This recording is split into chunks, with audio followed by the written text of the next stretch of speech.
ser criador e de... Além de ser, deixa eu aceitar aqui, além de ser criador e diretor da plataforma Artistas Latinas, projeto voltado para o mapeamento e difusão da produção artística feminina na América Latina. Bom, o Paulo vai falar um pouco, né, hoje, tem muita coisa para falar, né? Mas principalmente dessa linha do tempo das mulheres artistas, né? Pegando desde desde o anterior, da semana de 22 até o pós-modernismo, chegando ao contemporâneo, que culmina com a plataforma dele que chama Mulheres Artistas Latinas. Não é isso, Paulo? Você está sem som. Sim, isso mesmo, Artistas Latinas. Isso. E aqui eu vou trazer um pouco, assim, só como introdução, o que eu pude perceber, fazendo uma articulação também com a psicanálise, né, sobre a questão da arte, para a gente poder fazer só uma introdução, para depois o Paulo aí desenvolver esse trabalho tão bonito dele. Um autorretrato é nomeado, o que é mais intrigante do que um retrato de um pintor feito por ele mesmo. Uma das coisas que a gente estava conversando um pouco antes era justamente sobre essa questão do autorretrato não ser nomeado, o que seria isso, né? O que poderia dizer. Ao longo da história da arte, o autorretrato rapidamente se tornou um exercício de estilo bem conhecido dos artistas. Essa prática é usada desde o Renascimento, na tentativa de saber como o artista se percebe e se sente através de sua imagem projetada na pintura.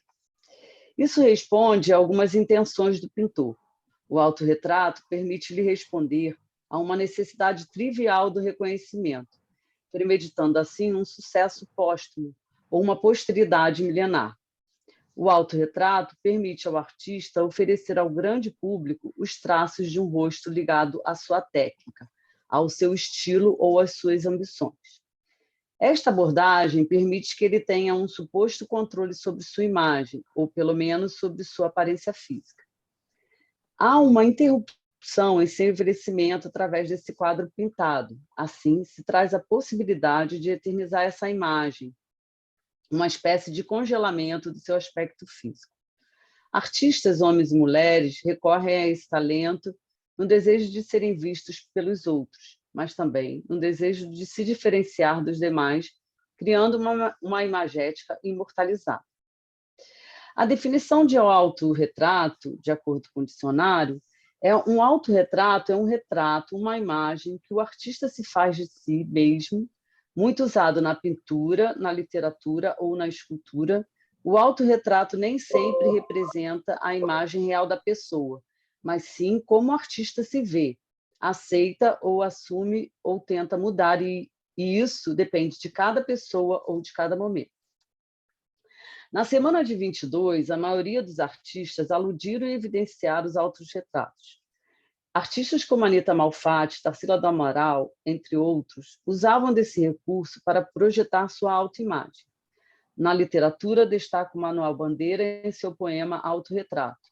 E, de acordo com trabalhos específicos de meus colegas aqui presentes, cito Gilca Machado e sua autoerótica em sua desbravadora escrita feminina, como também Machado de Assis e suas questões de pele, sobre a imagem de ser negro ou branco, e como isso repercutiu em sua escrita literária. A semana de 22 pode ser definida como antes do começo e depois do fim. Toda a evidência da importância artística vem nessa conjunção de uma historicidade, prévia e pós-semana de 22.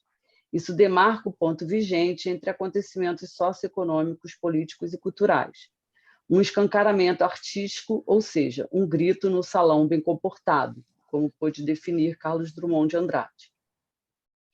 Articulando o conteúdo psicanalítico em nossa apresentação de hoje, com o nosso convidado Paulo Farias, podemos pensar que um autorretrato traz variações eminentes que trago como questões. Há um a mais da perpetuação da imagem do artista através desse quadro. Seu narcisismo primário, ou seja, o investimento da libido em si mesmo. O narcisismo é um complemento libidinal do egoísmo do instinto, pulsão, entre parênteses, de autoconservação, da qual justificadamente atribuímos uma porção a cada ser vivo. Freud, 1914. A arte é o destino pulsional imposto pela cultura. Isso é uma frase do nosso amigo aí, Luiz Alberto, que eu acho ótimo. Nessa transição da imagem vista e a imagem pintada numa tela ou na própria escrita, o que de estranho familiar se compõe? Algo se transpõe nessa passagem. O que será que se identifica, mas não se iguala? O que se resgata de familiar nessa imagem? Otto Rank desenvolveu um trabalho cujo título seria Duplo. Duplo foi originalmente uma garantia contra o desaparecimento do eu. Um enérgico desmentido ao poder da morte e à alma imortal foi provavelmente o primeiro duplo do corpo, 1919.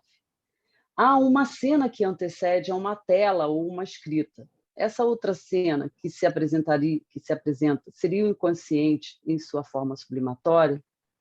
E a imagem especular, essa que está iniciada para a criança no estado do espelho, onde o sujeito se reconhece em um corpo como inteiro. Essa imagem especular tem efeitos formadores como uma identificação, diz Lacan.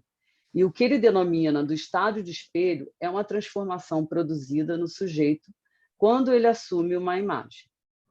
Poderíamos citar várias outras articulações com a psicanálise, mas deixo isso para o decorrer da apresentação. O que nos traz a certeza é a condição inicial da arte como formação do inconsciente e toda a sua importância no contexto estrutural e formador do sujeito. Bom, eu tenho um poema aqui meu que eu ia ler, mas não vou ler agora não, deixo para o final se der tempo. Então, o Paulo hoje ele vai contextualizar as produções do período modernista que aconteceram no Brasil e um acontecimento específico do México. Então, ele vai transitar sobre várias artistas brasileiras. Ele vai falar sobre a Abigail de Andrade, Georgina de Albuquerque, Djanira da Mota Silva, Frida Kahlo, e no final, Paulo, me corrija se eu estiver errado, você vai traçar um paralelo entre a arte de Maria Auxiliadora e Tarsila do Amaral. Não é isso? Exatamente. Então, eu dou a palavra ao Paulo. Vamos lá. Olá, pessoal. Boa noite. Tudo bem? Obrigado por estar aqui me ouvindo, terem me recebido. Estou muito feliz de estar aqui conversando com o Gil.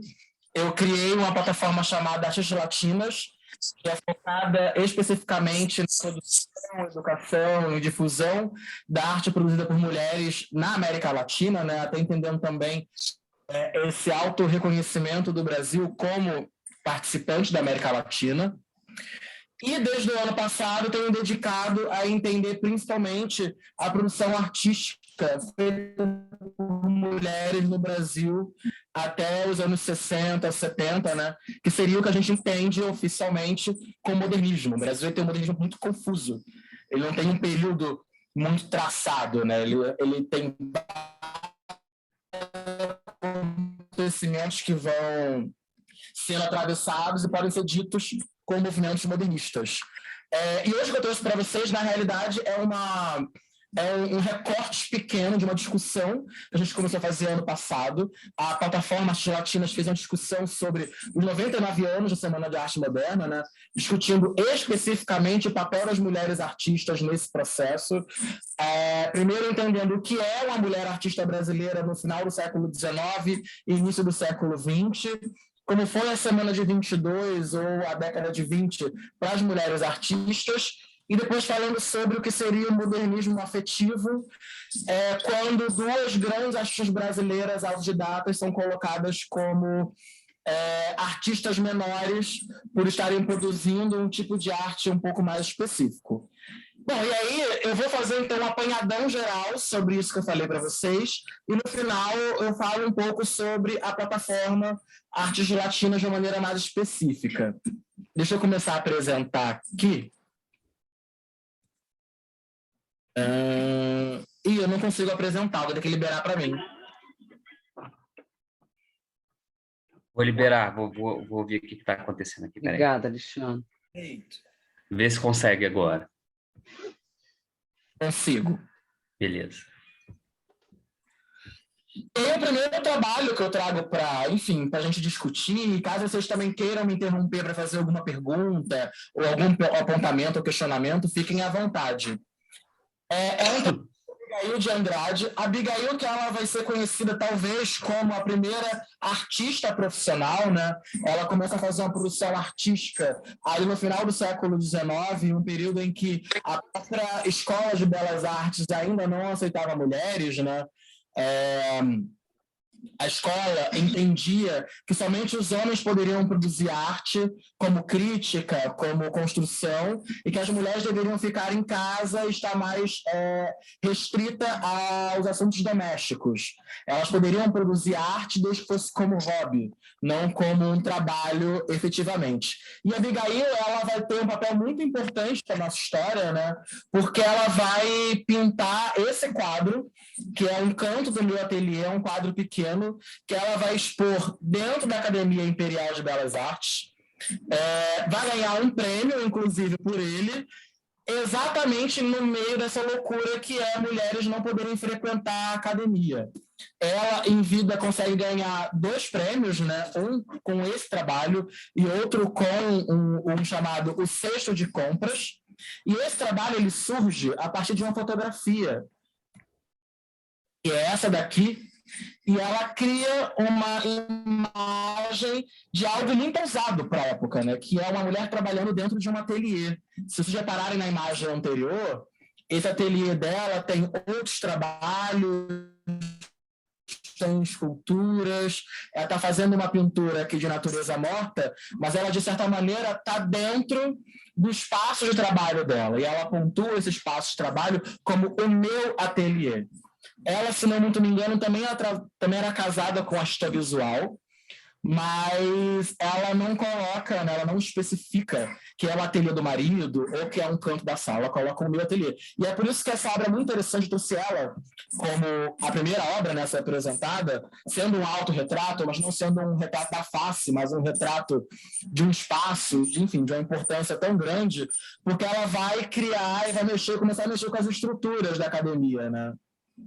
Até ela começar a fazer toda essa discussão. E também trouxe um outro trabalho dela, que não é um autorretrato, ela coloca essa mulher sentada diante de uma escrivaninha, em que ela traz essa mulher, né, que particularmente pode ser uma irmã, uma amiga ou uma mulher imaginada, que está dentro de casa olhando para o ambiente externo. De novo, eu trago que final do século XIX, início do século XX, uma sociedade machista, que não tem nem 100 anos de independência, a mulher ainda é tida como um objeto e ela precisa ficar restrita dentro do ambiente doméstico. Então, a Abigail, ela vai ter ali no início do século XIX, no final do século XIX, início do século XX, essa importância quase que de um início de um pensamento feminista nas artes visuais do Brasil, né? Aqui eu trouxe 2 detalhes do quadro, né, que é esse olhar dela para fora e, ao mesmo tempo, ela na escrivaninha escrevendo, lendo, possivelmente estudando, né? O que traz essa conotação no trabalho dela de quebrar com esses padrões socialmente aceitos para mulheres da época. Depois da Abigail, tem uma artista que é muito importante para o início do século XX, que é a Georgina de Albuquerque, e eu trago 2 trabalhos dela, um que é um autorretrato, como a Márcia bem disse, né, quando um artista ele tenta se retratar, tenta se colocar na tela, ele nem sempre vai trazer ele nem sempre vai trazer a visão real, ele pode trazer também uma visão muito imaginada. E quando a gente está discutindo a história da arte a partir das mulheres artistas, é importante pontuar o quanto, no período em que essa obra foi pintada, ela é importante para uma representação da face feminina por uma mulher.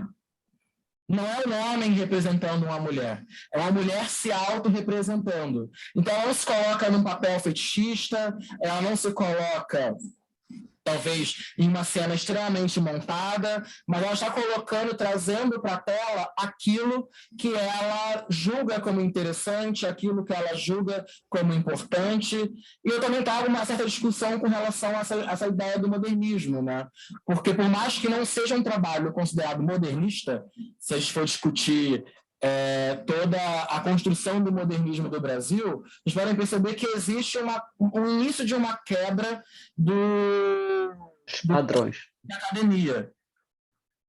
Essa pintura que ela acaba não sendo mais uma pintura tão acadêmica, né? Ela tem toda uma elasticidade, mas ela é uma pintura que acaba passando e perpassando por outros aspectos. Mas o quadro mais interessante para a gente discutir da Georgina, que eu acho que talvez seja o quadro mais famoso dela, é a sessão do Conselho de Estado, porque ele é pintado e premiado em 1922, que é exatamente na Semana de Arte Moderna. E por que essa obra é tão emblemática, tão importante, tão discutida hoje, em 2022? Porque ela representa o que seria oficialmente a independência do Brasil. Ela, na comemoração do centenário da independência, ela vai pintar a Imperatriz Leopoldina presidindo uma sessão de Conselho de Estado em que se foi assinada a independência do Brasil. Então, ela cria um contraponto histórico à tela do Pedro Américo, naquela alegoria gigante que ele faz com Dom Pedro e cavalos e tudo mais, que não é uma coisa real, para criar algo que foi tangível e colocando na tela, dentro de um papel de protagonismo, uma mulher que foi a responsável por assinar um dos documentos mais importantes do nosso país, né? Então, a Georgina, assim como a Abigail, elas vão ter, por mais que elas não estejam ainda, talvez, dentro desse modernismo, efetivamente, né? Que nós vamos conhecer com a Anita Malfatti, Tarsila e tantas outras, mas elas já vão começar a criar rupturas, né? A criar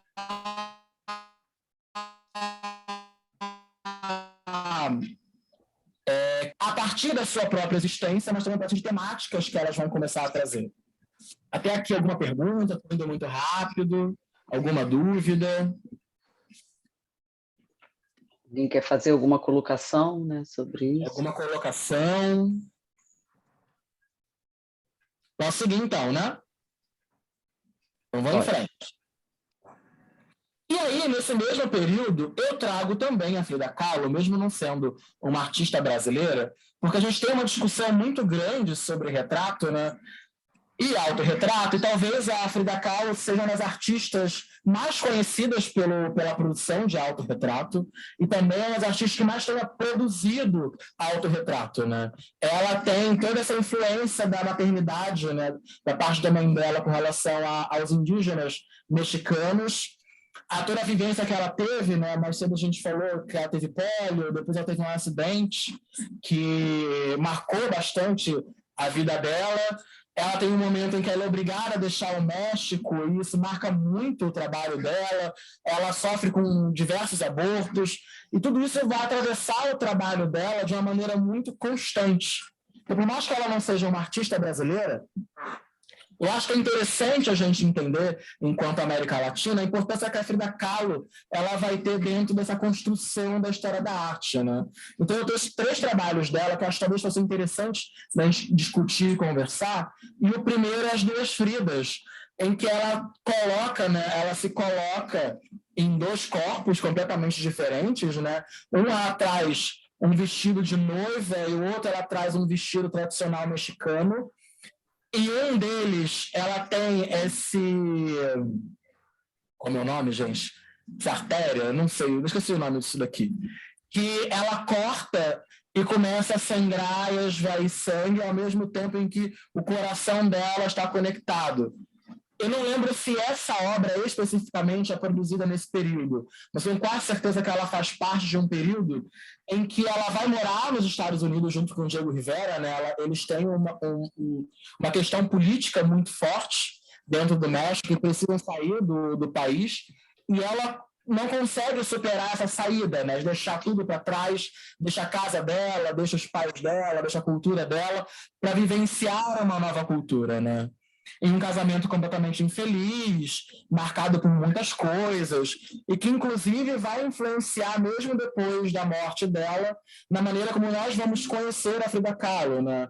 Ela é uma artista de sucesso absurdo até a morte dela, e que depois da morte dela, o Diego Rivera simplesmente decide trancar tudo e nunca mais abrir até a morte dele, né? Inclusive, em 2004, foi aberto um quarto dentro da casa deles, né, que hoje é o Museu Azul, se não me engano, a Casa Azul, que descobriram diversas coisas. Então, por conta desse evento,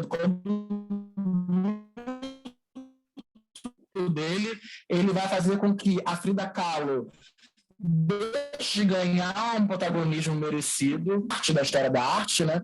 A partir do momento em que começa a se olhar de uma outra maneira para essa produção dela. Uma coisa que marca muito essa retomada da Frida Kahlo é o momento em que a Madonna, a cantora, compra 5 obras dela, né? Eu não sei se ela comprou 5 de uma vez, se ela comprou uma, mas ela tem algumas obras da Frida Kahlo que fez com que o mercado começasse a aquecer também o nome dela. Só uma parte aqui, ô Paulo. A tela... Opa! Paulo, está escutando?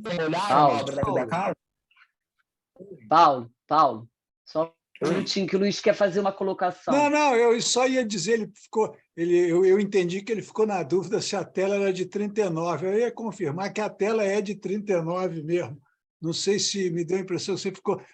se essa tela das duas Fridas de 39, que eu conferi no catálogo. Não, na verdade, a minha dúvida é se a tela foi produzida no ano em que ela já estava morando fora do México. Mas eu acho que sim. Eu não sei te dizer, eu posso até procurar, mas aqui... Eu acho que sim. Eu acho que essa tela de 39 foi, não tenho a menor dúvida. Que ela está produzindo fora do México. Tem esse outro trabalho aqui, né, que é o Raízes, que é um trabalho dela que eu gosto muito, em que ela vai realmente trazer essa questão dela com a terra dela e com a cultura dela, né? Ela, como artista, ela vai evocar muito essa raiz cultural que ela vai ter da cultura tradicional mexicana, né?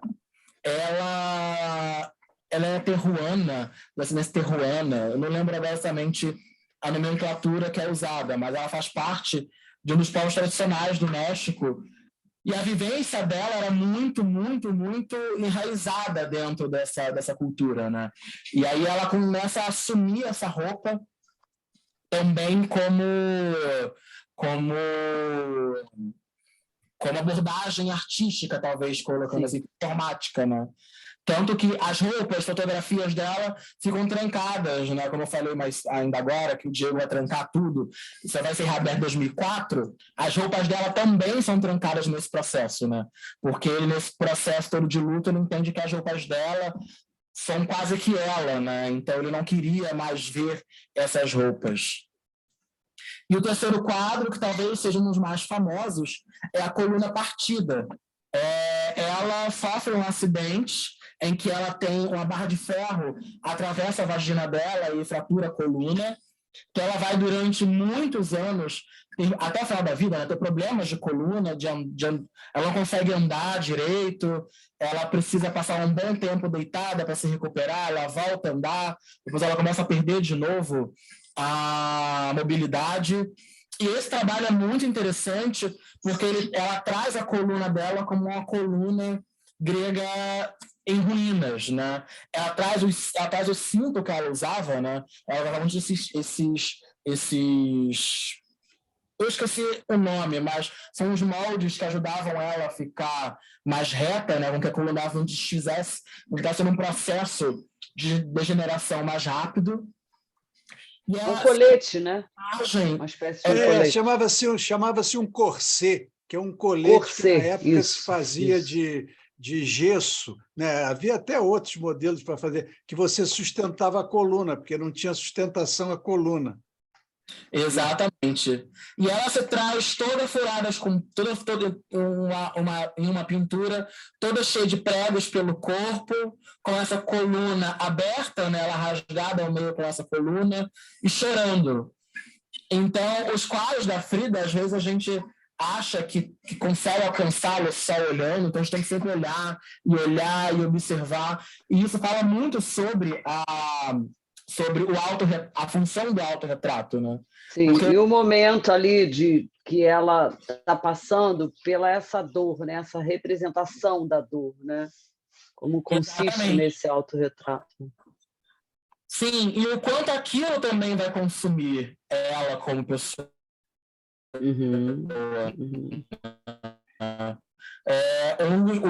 Porque você vê a tristeza dela quando ela coloca a roupa pendurada, sabe? Quando ela traz pequenos detalhes que vão trazer essa tristeza no fundo do autorretrato, que você está mais preocupado com a imagem dela no meio, mas não consegue observar.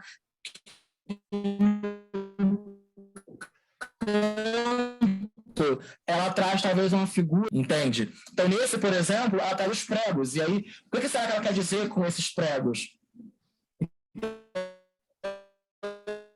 Eu não sei se está falhando para vocês, mas para mim está falhando. Uma discussão a partir desse...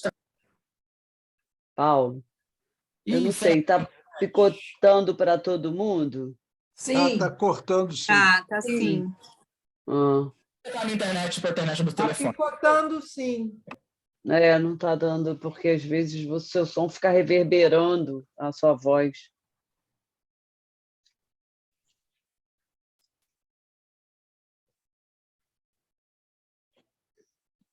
Melhorou? Que bom. O André está falando que está cortando também. Achei que fosse só comigo. Não, tá sim, tá sim. Tá. Melhorou, pessoal, troquei de internet. Deu uma melhorada? Deu. Você está sem fone de ouvido, talvez com fone não melhore, não. Não sei porquê. Eu acho que o fone sempre melhora. Eu geralmente não uso fone no computador. Super funciona. Eu vou pegar as miúdas, de repente, aqui no alto e ver se dá uma melhorada. Mas eu acho que a minha internet está meio estranha hoje mesmo. Mas todo mundo está me ouvindo bem agora? Agora eu estou. Agora está melhor, sim. Vamos ver se vai continuar. Vamos em frente, então. Outra artista que eu trago também é a Djanira, que é uma artista que eu gosto muito, né?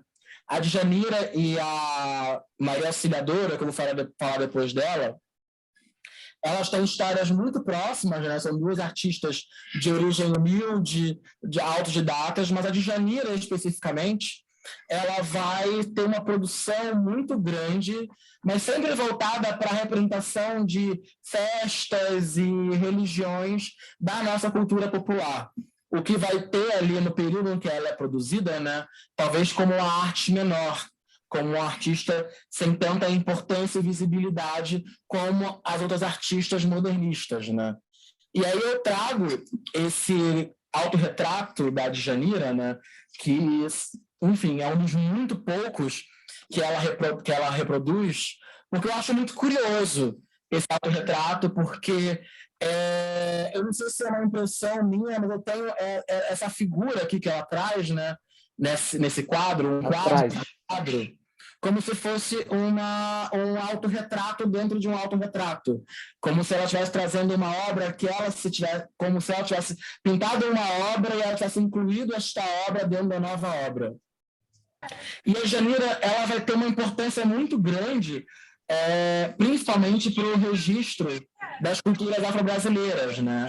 Ela, inclusive, há pouco tempo houve o nome dela acabou voltando para o circuito de arte de novo, porque ela foi uma das artistas homenageadas pelo MASP, no ano em que o MASP fez a homenagem às mulheres, né? Fez Tarsila Popular, Djanira e algumas outras exposições. E ela tem algumas curiosidades que são bem interessantes, assim, né? No final da vida, ela virou uma irmã da Ordem Terceira das Carmelitas. Ela para de produzir, mais no final da vida. Ela vai ser a primeira artista latino-americana a expor no Museu Vaticano. Ela, enfim, nesse processo dela de virar uma irmã carmelita, ela acaba conseguindo chegar ao Vaticano com um trabalho. E tem uma curiosidade também, que inclusive nomeia uma exposição dela que eu assisti, é que ela, no fim da vida, ela optou, quando fosse sepultada, ser enterrada com os pés descalços. Então, ela acaba tendo essa associação toda das carmelitas justamente por conta dessa humildade que ela teria no fim da vida dela, né? Enfim, é uma artista que eu gosto muito, eu sempre acho que vale a pena pontuar e conhecer o trabalho dela.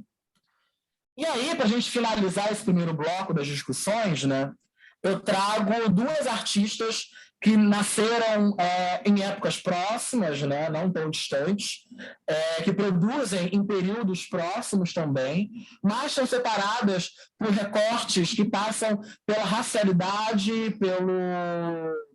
pelo socioeconômico e pelo distanciamento que elas vão ter a oportunidades, que é a Maria Auxiliadora e a Tarsila do Amaral.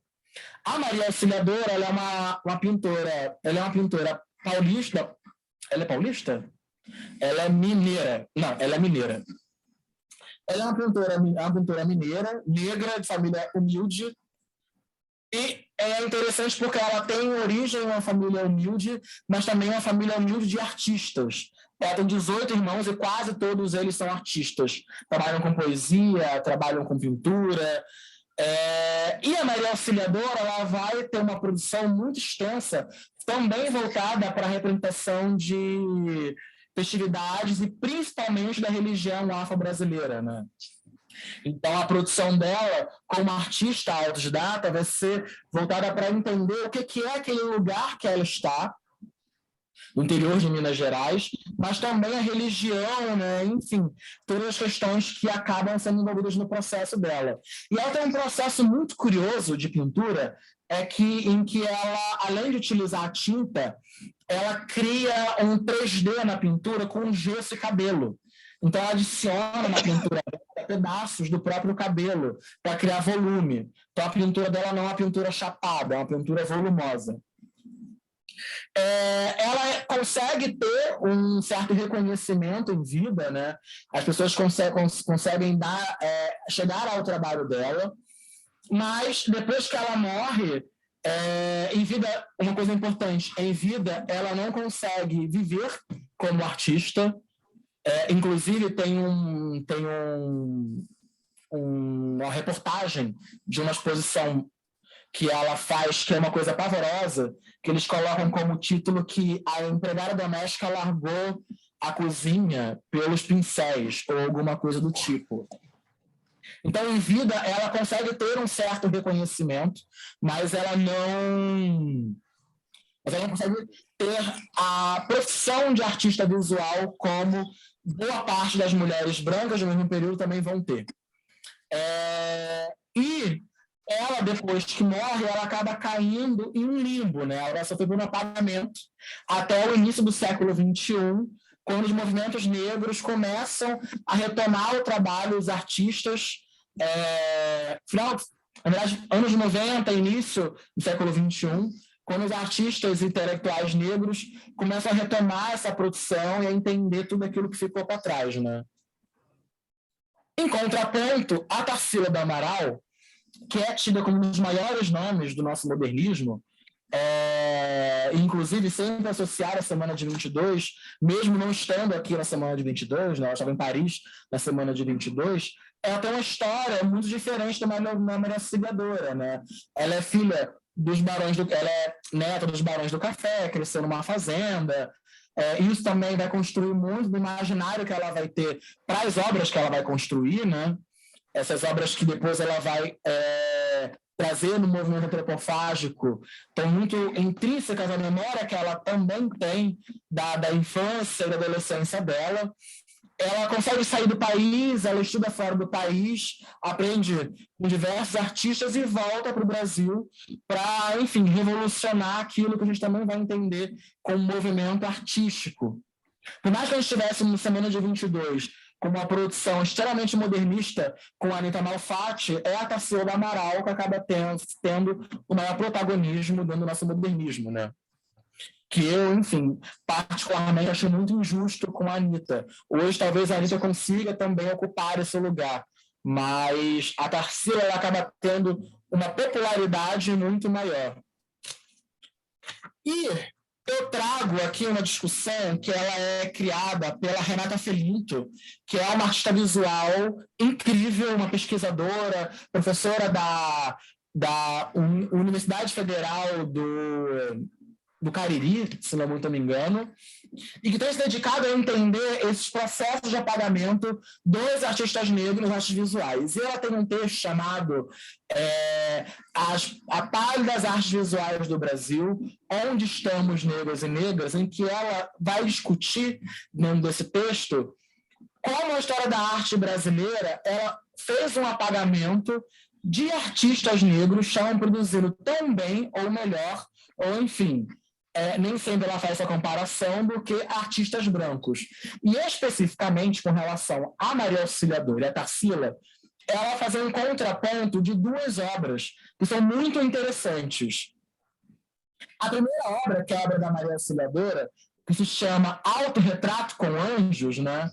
E é um trabalho muito interessante porque ela se coloca pintando uma das obras dela, né? E aí eu estava até os anjinhos aqui também, trazendo outros recortes da obra também, né?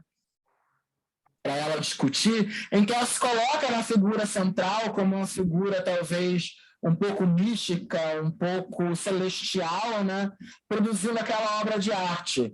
Ela tem alguns poucos autorretratos, tem um, inclusive, que ela se mostra trabalhando no ateliê, junto com a família dela, mas ela vai talvez trazer, né, com esse turbante na cabeça e essa roupa branca afrocentrada, uma das poucas obras produzidas no Brasil, ainda no século XX, em que uma mulher negra se coloca no papel de protagonista e que não seja de uma maneira extremamente fetichista ou de uma maneira, talvez, inferior.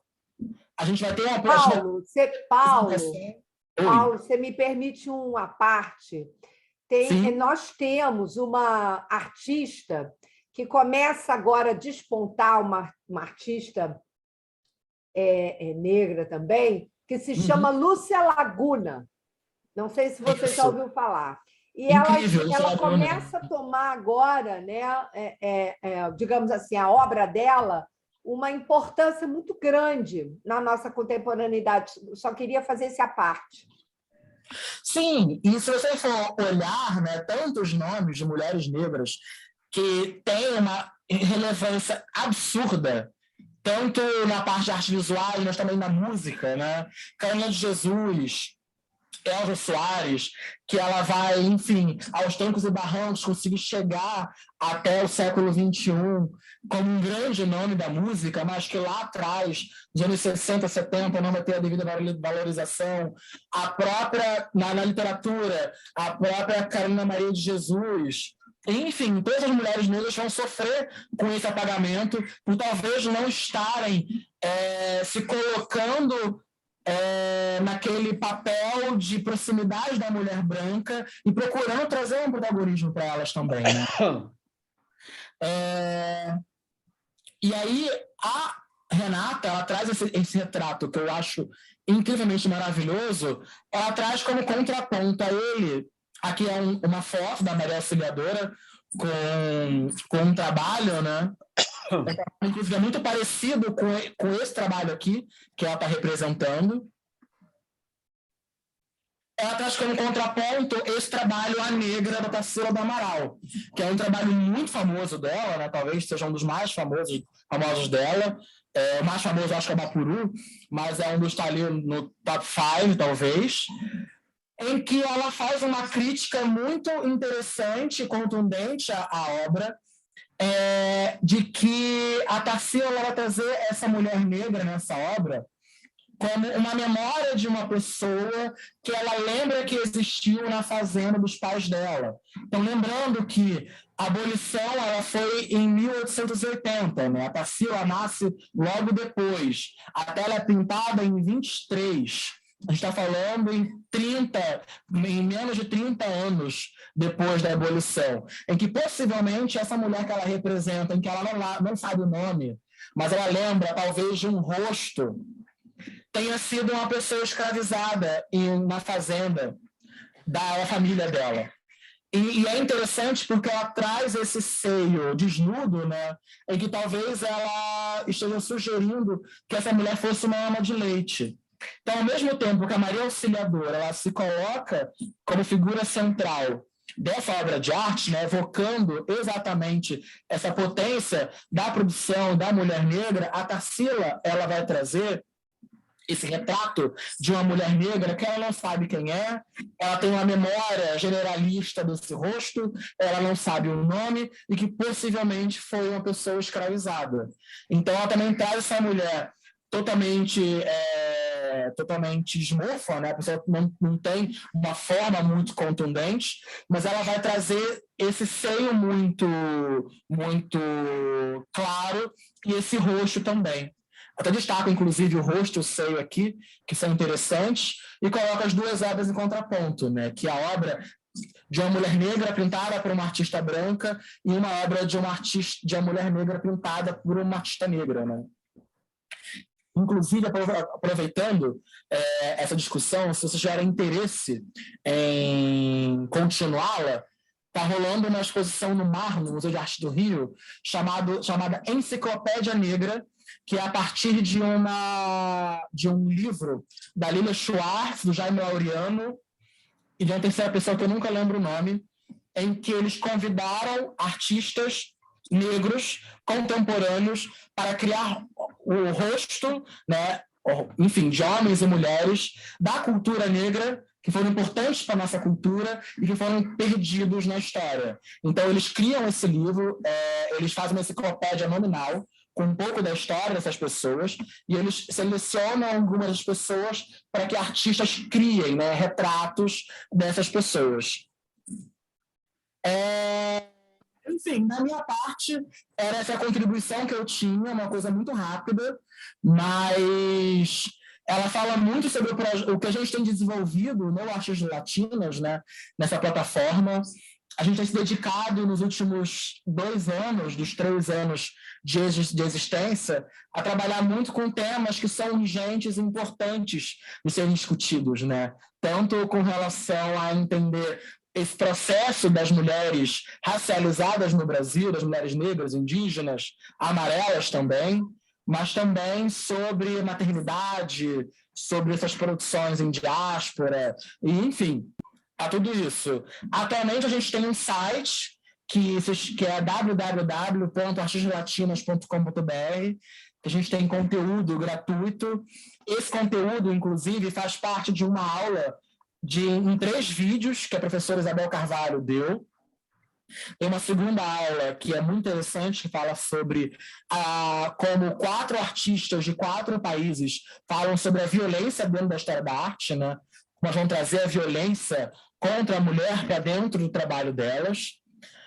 E, enfim, a gente tem conseguido chegar em lugares muito especiais, interessantes. Hoje a gente também, além de uma plataforma educativa e de acervo, né, você também vai encontrar lá muitos trabalhos e biografias de artistas de vários países.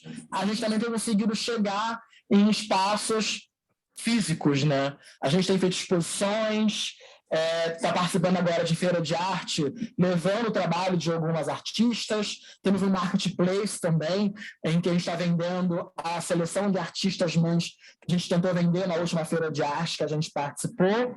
E acho que é isso. Se você não tem alguma pergunta, colocação, quer que eu volte alguma coisa, explique de novo.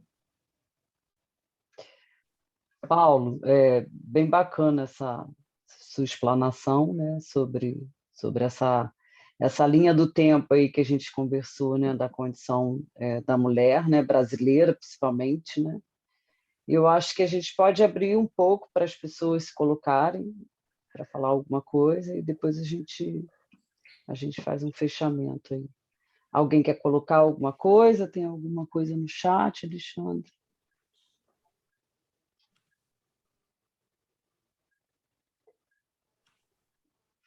Ninguém quer falar?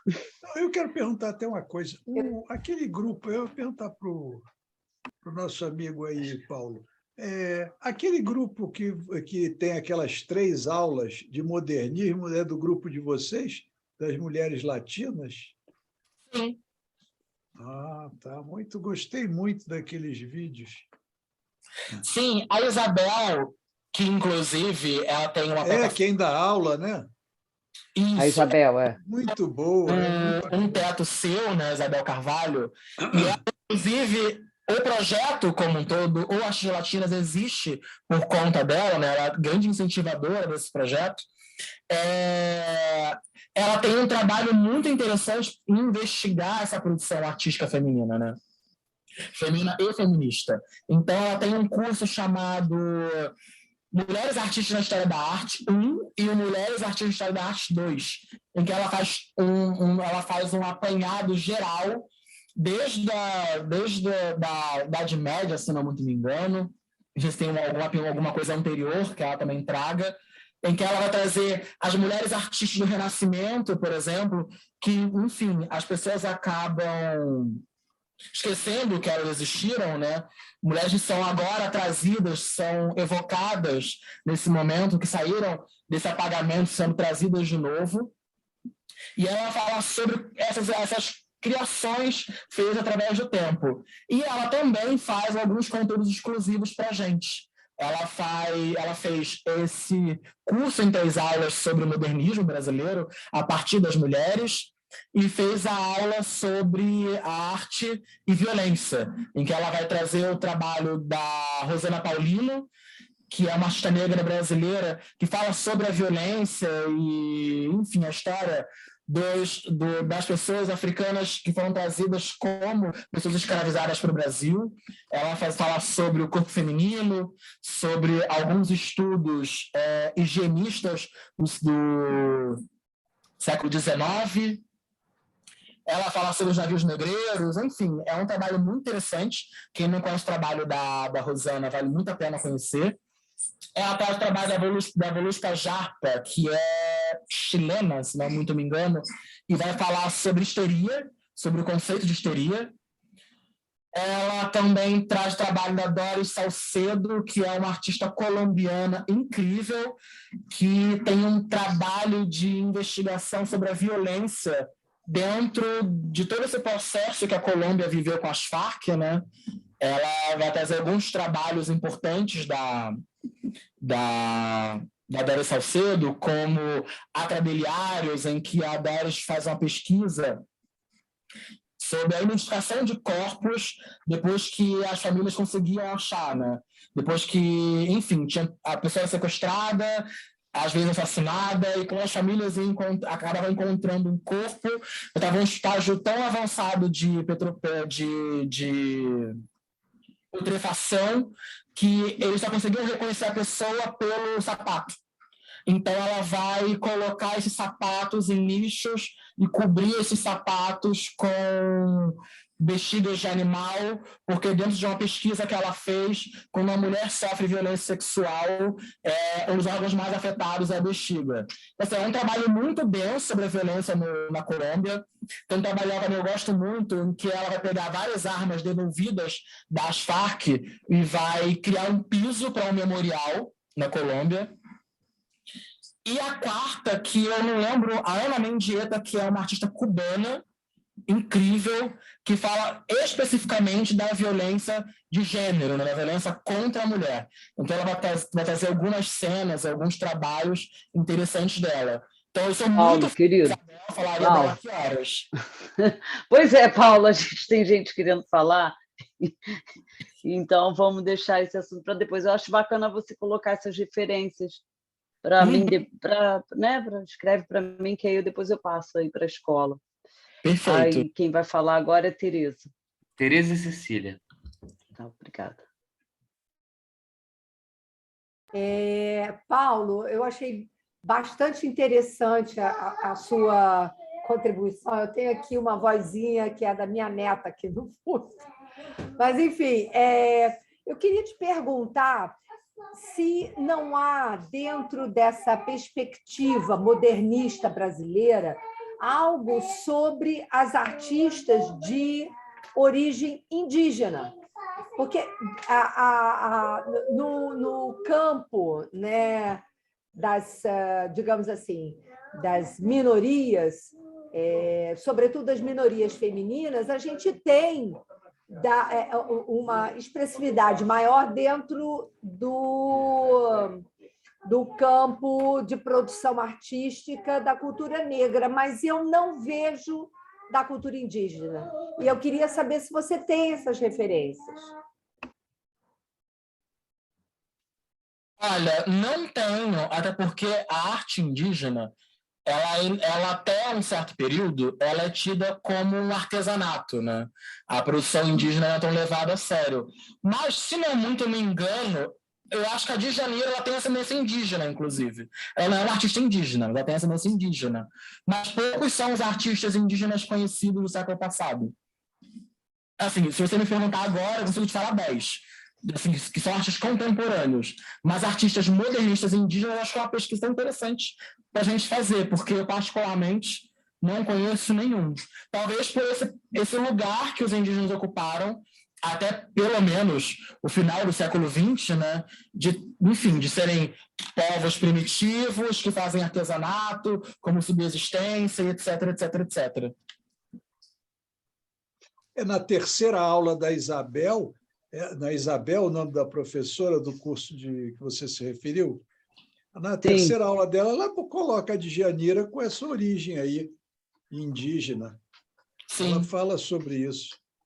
Eu não sabia que a origem da Djanira era indígena. Estou sabendo agora. Mas isso é bem interessante. Mas certamente tem outras, né? Não deve ser só ela. Certamente tem outras que foram esquecidas por aí, e talvez seja a oportunidade de a gente achá-las e começar a falar sobre elas, né?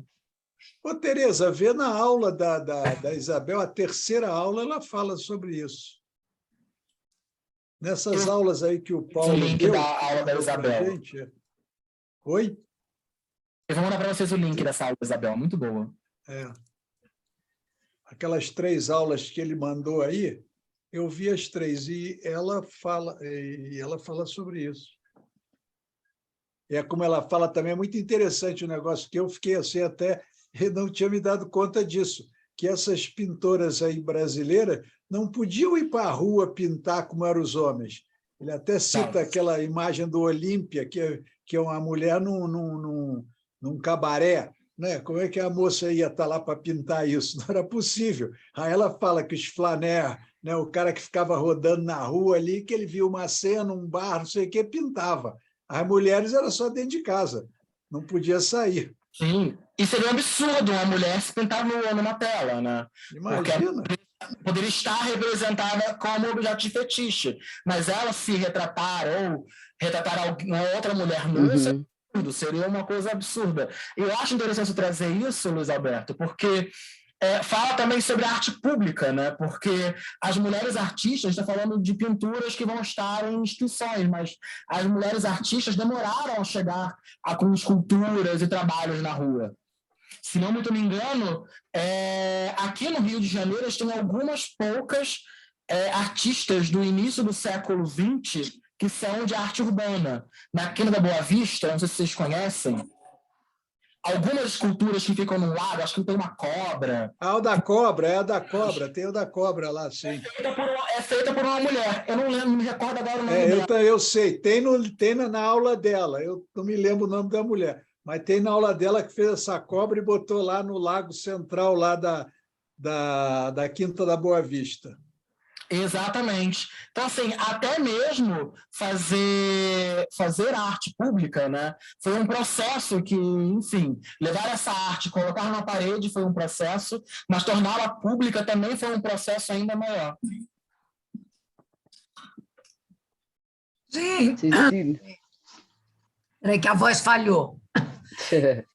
Paula, eu queria agradecer, interessantíssima a sua exposição, adorei. Passei a conhecer a Abigail de Andrade, que eu não conhecia, e achei interessantérrimo, em 1880 e alguma coisa. Aquele quadro. E, é claro, ela se colocou ali no quadro, né, como uma pintora, e é interessante da gente ver que ela coloca uma mãe, uma preceptora, com um olhar gigantesco em cima dela, um olhar enfurecido quase. Tipo, um superego gigante olhando para ela pintar, que é como ela devia se sentir, né? Não tinha direito, verdade de fazer a coisa, então coloca aquela senhora de preto ali olhando para ela de uma forma castradora. Achei interessante. Muito obrigada pela aula. O grupo agradece pelas suas falas aqui e suas contribuições. Muito obrigada. Fico feliz que vocês tenham gostado. Espalhem as mulheres artistas por aí. Nós vamos chamar você outras vezes. Podem me chamar. Com certeza. Podem me chamar, eu vou adorar participar, eu adoro sobre arte. E fica o convite, que vocês também marcar uma ida, talvez, à Enciclopédia Negra aqui no Mar. Seria um prazer acompanhar vocês.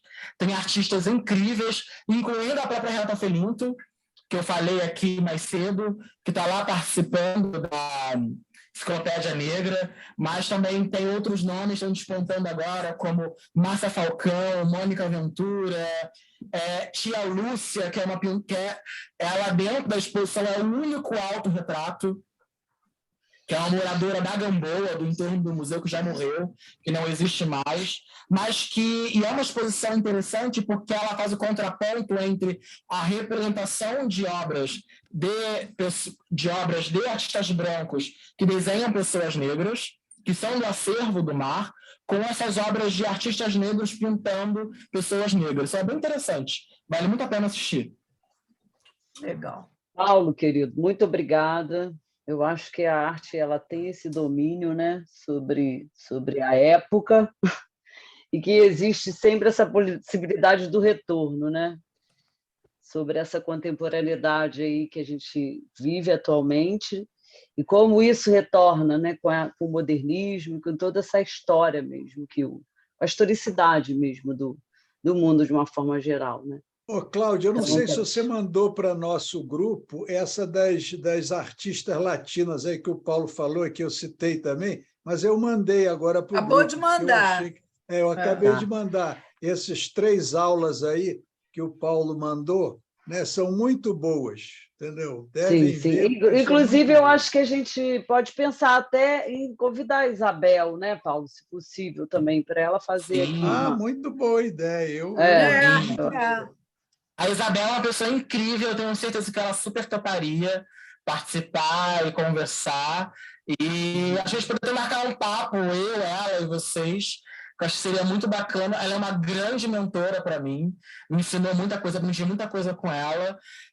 Inclusive, dando um spoiler da aula que ela dá sobre mulheres artistas, ela faz uma aula sobre mulheres artistas no Renascimento, que é a coisa mais linda desse mundo.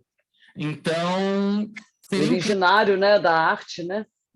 Sim, é incrível o trabalho dela, eu amo. Essa era uma boa ideia, hein? Era uma boa. Olha aqui, gente, deixa eu dar um recado para todos, que esse mês de junho, devido a vários eventos da gente e um fim de semana de feriado, nós não vamos apresentar o nosso seminário. Então, o primeiro vai ser em agosto. Isso, voltamos na primeira semana. Pois é, a gente podia começar com ela apresentando, hein, Cláudia? Vamos amadurecer isso, Paulo. Pode ser. Vamos amadurecer sim. Tá jóia. Ótima ideia. Bem legal. Mas eu sugiro que vocês... eu sugiro que vocês vejam as aulas até antes. Vou ver as aulas, com certeza. É bem importante essas aulas, bem bacana mesmo. Um beijo, Paulo. Beijo, pessoal. Obrigada pela atenção. Beijo, tchau. Até a próxima, Paulo. Até a próxima. Beijo a todos. Tchau. Tchau. Tchau.